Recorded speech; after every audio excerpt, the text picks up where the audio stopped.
Hi there, this is Bibi Cameron here. Welcome to a new video.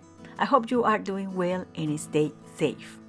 A while ago, I shared this idea to create a sliding topper for your cards, and in this video I'm going to be sharing the same idea, but I'm going to be using new supplies by Simon Says Stamp. Simon Says Stamp is having a new stamping release called Hello Beautiful. It's available from today, and I got some of the new goodies to share ideas and inspiration with you. I will also love to invite you to visit my blog this week, because from today, every day, I'm going to be sharing different cards using the new supplies. So let's start with this super short tutorial to show you how I do this, together with several ideas and tips to apply on your cards. So I'm going to be using this stamp set here called Bonnie Blessings. I already stamped some of these beautiful images over a die-cut piece of cardstock, and I'm going to add colors using Nuvo alcohol markers. You can use any marker you might have, and I do this in a super duper easy way. I just lay down the cheeks and any pink color I want to add to the images, and then I use a dark shade of the alcohol markers. I apply that around the edges, and I blend towards the center using a lighter shade of that marker.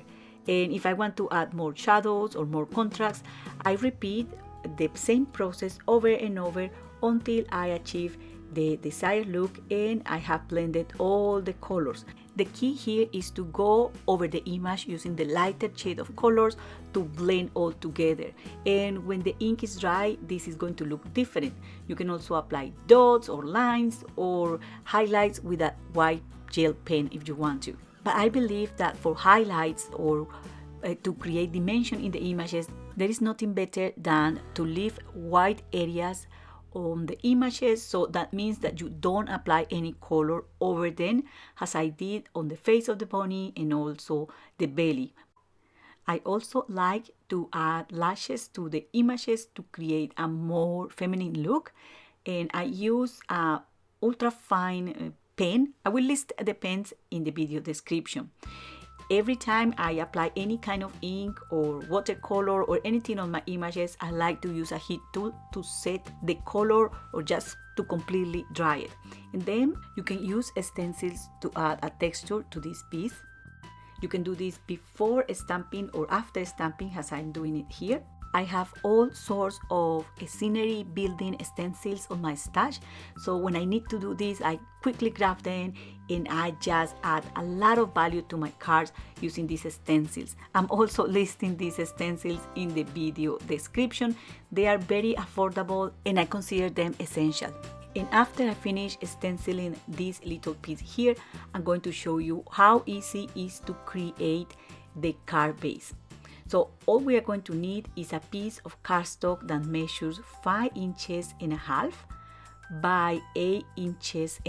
I'm going to score at 2 inches and an 1/8 from each end or from each border, so that I'm going to create the 2 folding flaps at the front of the card base, and that's it. All I have to do here is to burnish over the scoring lines, and I need to make sure I'm going to get a little gap in the middle of these 2 flaps or folding flaps, and that's because we need a space or room for the slider to go in. Next, I'm going to stamp this using the new Botanical split background. You can use different parts of this stamp to stamp multicolor panels, but today I'm going to do very basic tone on tone stamping, and I'm going to be using a blue ink by Simon Says Stamp.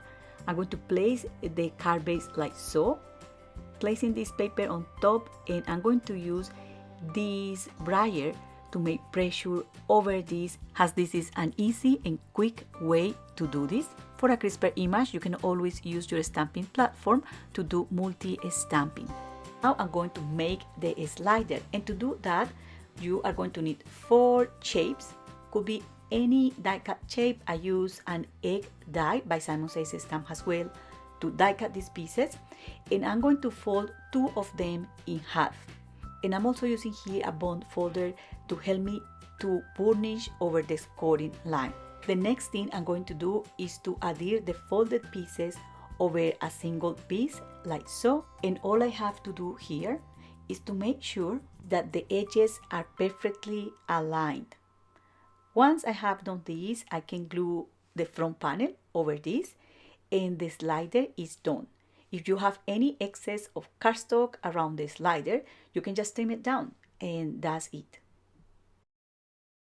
And now remember, if you don't have memory, the paper does. So you need to train the paper. You need to play with the paper a little bit so the slider is fully functional. So this card is done. You can use it as a gift card or anything else, but I want to give you extra ideas. So I made another slider, and in this case, I stamped the images over that die cut shape, and I'm just adding this on the slider. I'm also adding a banner, and I like to add mirror cardstock as a backing for my banners. This really adds a nice finishing touch to my banners. And then I'm going to adhere color images over the stamped images. This creates something I have called shadowing stamping. That shadow image adds a lot of depth to your cards, and it's not just decorative. It also rescues any detail you might chop down when you were cutting your images using scissors. For example, the stick one of these bunnies has in his hand, and that's so super narrow that you can't trim that with scissors. So this shadow stamping rescue that detail, and it also rescue any hair or any spiky line that your images might have. So this takes your cards to another level. The next thing I'm going to do with this is to add an inner card, and to do that I just stamped a bunny inside the card. I added color, and I also stamped sentiments from Bunny Blessings stamp set, and this inner card measures 4 inches by 5 inches and a half. So it's a little bit narrower than the exterior card base, just to be able to close this easily. And if you don't like the way this looks in the back, you can also add a front panel to this inner card.